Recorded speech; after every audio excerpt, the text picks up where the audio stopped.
का उन्होंने संसार से विदा लिया था। अगर पॉसिबल हो तो आप लोग अपना वीडियो खोल लीजिए प्लीज़, अच्छा लगेगा, दर्शन हो जाएँगे भक्तों के तो। काम भी अगर कुछ-कुछ कर रहे हो तो वीडियो ऑन कर लो, कोई बात नहीं। सुबह का समय किचन में आप लोग होंगे। तो भक्ति सिद्धांत सरस्वती ठाकुर महाराज, उनका आज तिरोभाव दिवस है। जो महान आचार्य होते हैं या भगवान स्वयं भी इस भौतिक संसार में जब लीला करने के लिए प्रकट होते हैं, तो जैसे उनका जन्म होता है ना, तो भगवान के लिए तो बोला जाता है अवतार लेना, ना। लेकिन जो आचार्य हैं, इनके लिए बोला जाता है आविर्भाव दिवस। और जब इस संसार से अपने देह को त्यागते हैं, भगवान के नित्य सेवा में जाते हैं, तो तब बोला जाता है तिरोभाव दिवस, ना। तो आज भक्ति सिद्धांत सरस्वती ठाकुर महाराज जी का तिरोभाव दिवस है। तो ये भक्ति सिद्धांत सरस्वती ठाकुर महाराज कौन हैं? जानते हैं आप लोग? भक्ति सिद्धांत सरस्वती ठाकुर महाराज हैं हमारे इस्कॉन के फाउंडर आचार्य जगतगुरु श्रील प्रभुपाद के गुरु महाराज, ना। तो ये उनके गुरु हैं। तो आज आप सभी को कोशिश करना कि 12 बजे तक आप लोग फास्ट रखें, उसके बाद आप अन्न प्रसाद ले सकते हो। और जिनके घर में आचार्य गुरु परंपरा है, तो उसमें है भक्ति सिद्धांत सरस्वती ठाकुर महाराज, तो उनको आप पुष्प अर्पण कर सकते हैं, पुष्पांजलि कर सकते हैं। तो श्रील भक्ति सिद्धांत सरस्वती ठाकुर महाराज जी का जो जन्म है, ये 6 फरवरी 1974 में जगन्नाथपुरी में हुआ था। भक्ति विनोद ठाकुर और उनकी पत्नी भगवती के घर में। अ, भक्ति विनोद ठाकुर और उनकी पत्नी का नाम था भगवती। तो उनके घर में इनका जन्म हुआ था 6 फरवरी 1874 में। तो जब एक्चुअली भक्ति विनोद ठाकुर क्या था, उन्होंने बहुत प्रचार किया, पुस्तकों का भी उन्होंने काफ़ी लेखन किया। तो उन्होंने भगवान से प्रार्थना की, है ना? जगन्नाथ से प्रार्थना की। कि क्या प्रार्थना की कि आप किसी ऐसे भक्त को भेजिए जो प्रचार करे, जो ये चैतन्य महाप्रभु का आंदोलन है, ये रुके नहीं, है ना? ये निरंतर आगे बढ़ता रहे, इसका प्रचार कार्य चलता रहे, तो ऐसा कोई आप भक्त भेजिए। तो जगन्नाथ जी से उड़ीसा पुरी में इनका जन्म हुआ था, तो वहीं रहते थे, तो वहाँ पे जगन्नाथ जी ने इनकी जगन्नाथ जी के बगल साथ में एक मंदिर है, बिमला देवी का ना, तो उसमें वहाँ उन्होंने प्रार्थना जब की और इनको इस पुत्र की प्राप्ति हुई, जिनका नाम उन्होंने रखा विमला प्रसाद। तो विमला देवी और जगन्नाथ जी की कृपा से उनको आशीर्वाद से पुत्र प्राप्त हुआ था, उसका नाम रखा विमला प्रसाद। तो ये बचपन से ही अद्भुत थे।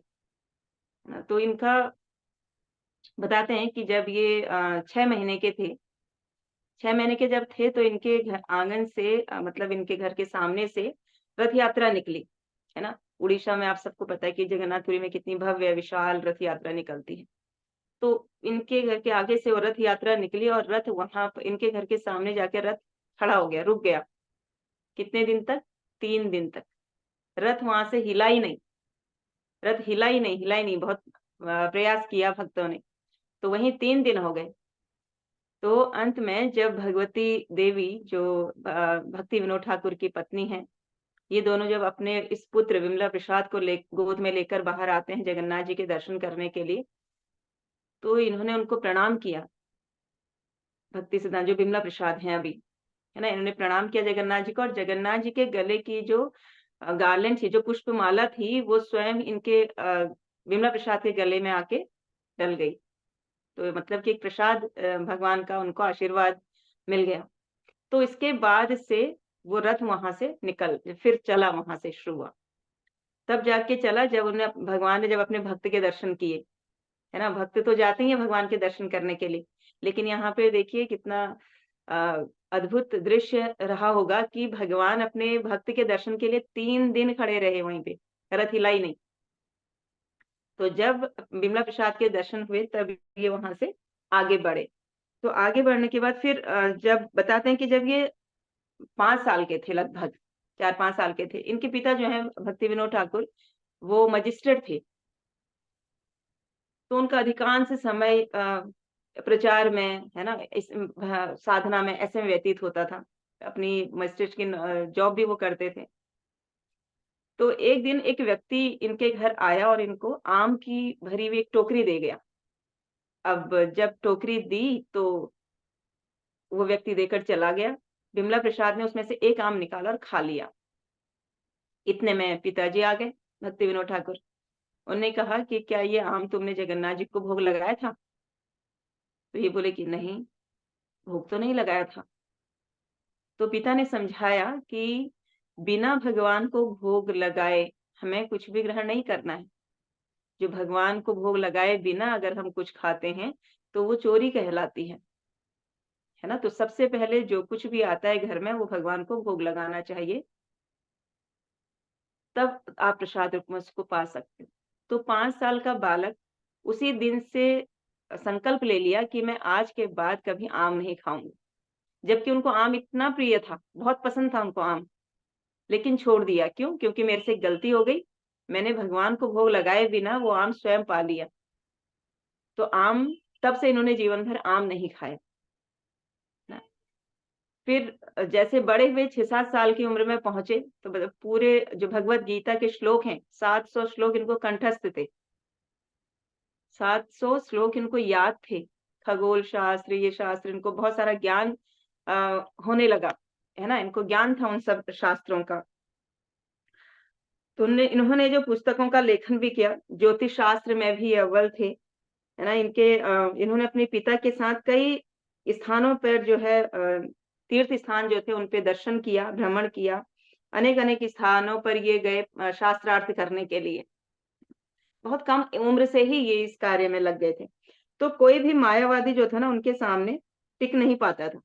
कोई भी मायावादी अ, होते थे जो शास्त्रार्थ करने के लिए आते थे, इनको ललकारते थे, लेकिन इनके सामने कोई टिकता नहीं था। तो बचपन से इनमें इतना ज्ञान, तो ये हैं कौन? ये भगवान के साक्षात शक्त्यावेश अवतार हैं। शक्त्यावेश मतलब कि भगवान ने अपनी शक्ति का आवेश उनमें प्रवाहित कर दिया है ना? तो ये इसलिए ये बचपन से ही ऐसे-ऐसे कार्य इनके होने लगे थे। तो कोई मायावादी जो है इनके सामने टिकता नहीं था। तो एक बार जो है मिथिलापुर में इनको शास्त्रार्थ के लिए आमंत्रित किया गया। तो वो बहुत सारे उसमें जो शास्त्रार्थ करने के लिए आए थे, बहुत सारे पंडित। वो 3 दिवसीय था, त्रिदिवसीय शास्त्रार्थ का वहाँ पर उसमें कार्यक्रम था। तो कुछ स्मार्त ब्राह्मण थे। तो कुछ स्मार्त ब्राह्मण जब वहाँ, और कुछ शूद्र कुल के, कुछ ऐसे अलग-अलग तो टिप्पणी दे रहे थे कि ब्राह्मण कौन है? जो ब्राह्मण कुल में जन्म जिसका हुआ है ना? तो शूद्र को ब्राह्मण की शिक्षा देकर आप उसको ब्राह्मण नहीं बना सकते हो, नहीं माना नहीं माना जाता। ऐसा उनका कहना था, जो बाकी स्मार्त ब्राह्मण जो शास्त्रार्थ करने के लिए मिथिला में आमंत्रित थे, वो सब लोग। तो फिर जब अर्चा विग्रह की सेवा नहीं कर सकते, है ना?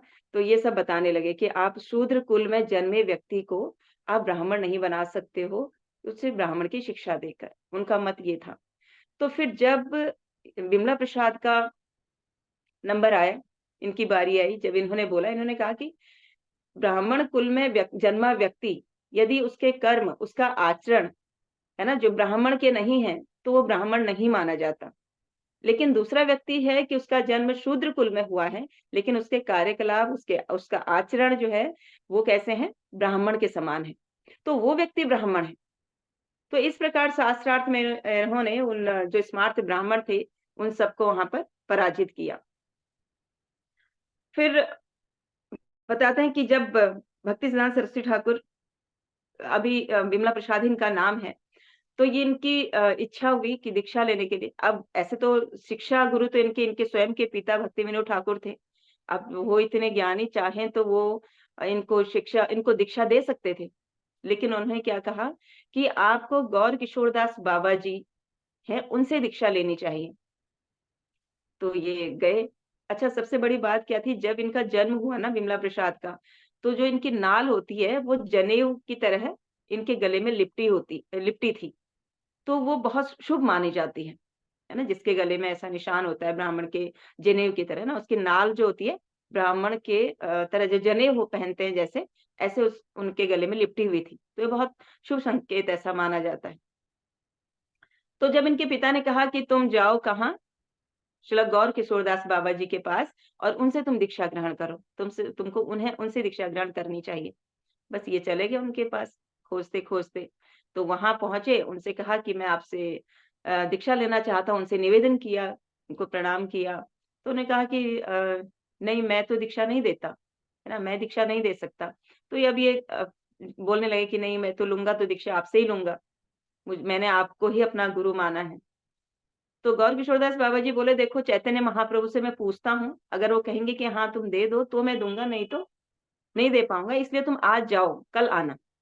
तो इनको वापस भेज देते हैं। फिर उसके बाद अगले दिन ये फिर जाते हैं।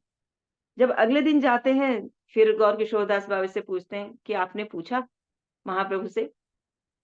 तो कहते, ओहो! मैं तो भूल गया।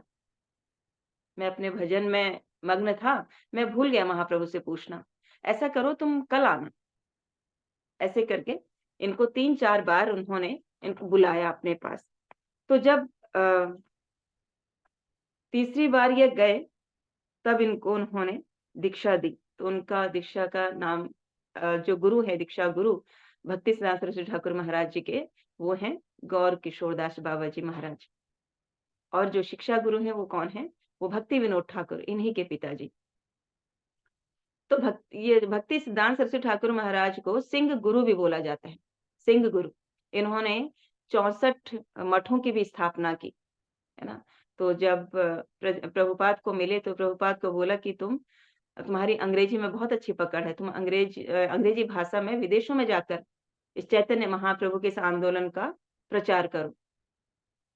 तो ऐसे गुरु के ऐसे शिष्य हैं जिन्होंने इतना बड़ा संस्था, इस्कॉन संस्था जो है स्थापित की, है ना? आज इतने सारे लोग जो हैं वो भक्ति करके कृष्ण भावना भावित जीवन जी रहे हैं, ना?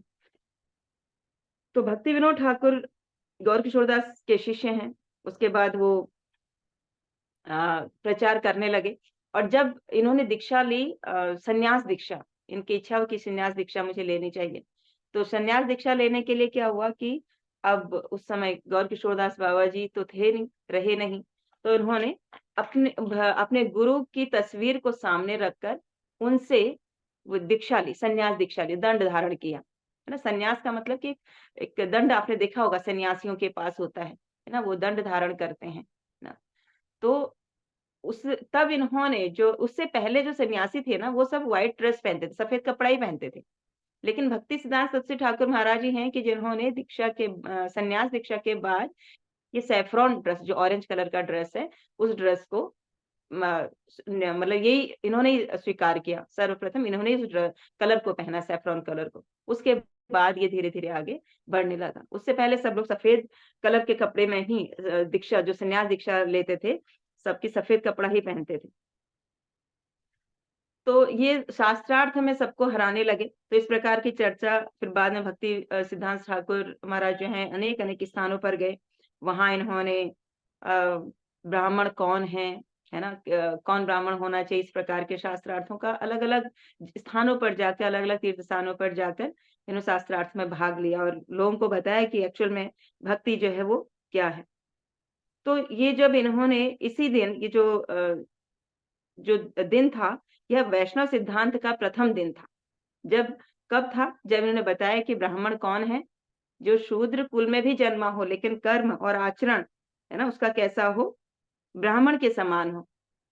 तो वो बताते हैं कि यह वैष्णव सिद्धांत का प्रथम दिवस था। तो उन्होंने कई शास्त्रों की रचना की, कई पुस्तकों की रचना की, बृहद मृदंग, वो कहते थे कि जो पुस्तक है ना, ये बृहद मृदंग है। तो जब हरिनाम संकीर्तन होता है, तो उस हरिनाम संकीर्तन में जो मृदंग बजता है, उसकी आवाज़ कुछ ही दूरी तक जाती है।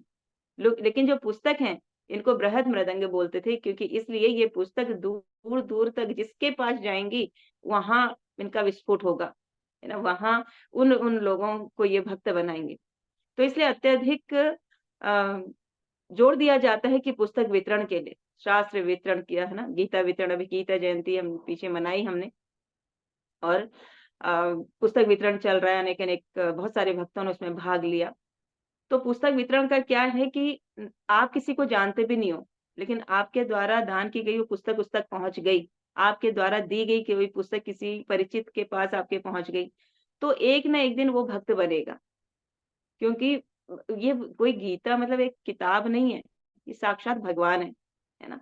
तो इस प्रकार से इन्होंने अनेक-अनेक शास्त्रों का और फिर यही बताया कि जो ये शास्त्र हैं, जो पुस्तक हैं, ये क्या हैं? बृहद मृदंग हैं। ये दूर-दूर तक जा इनकी आवाज़ जाएगी, है ना? ये भक्त बन सकते हैं, ये मीलों दूर भी इनका जो संदेश है, ये संदेश जो जो सुनेगा, जो पढ़ेगा, उसका जीवन बदलेगा। तो उनके जो पिता थे भक्ति विनोद ठाकुर, उन्होंने अपना शरीर त्याग दिया और उन्होंने पहले देखा कि विश्व के कोने-कोने में चैतन्य महाप्रभु का जो दिव्य संदेश है ना, उसको फैलाना है। तो उन्होंने भक्ति विनोद ठाकुर ने स्वयं भी उसके लिए बहुत प्रयास किया, बहुत कुछ उन्होंने किया और फिर जब उन्होंने शरीर त्याग रहे थे अपना भौतिक देह को, तो उन्होंने अपने पुत्र भक्ति सिद्धांत सरस्वती ठाकुर महाराज को भी यही कहा कि तुम्हें क्या करना है, चैतन्य महाप्रभु के इस आंदोलन को आगे बढ़ाना है। जो षड गोस्वामी हैं, इनके अनुसरण होके आपने इस प्रचार कार्य को बढ़ाना है।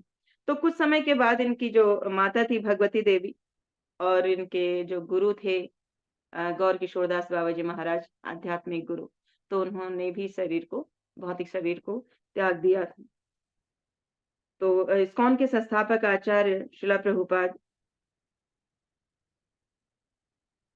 इनकी ही कृपा से उन्होंने इतना विशाल जो एक वृक्ष लगाया है भक्ति का, है ना? उस वृक्ष को प्रभुपाद की इनकी कृपा भक्ति सिद्धांत सरस्वती ठाकुर महाराज की कृपा से ही उसको फलीभूत कर पाए।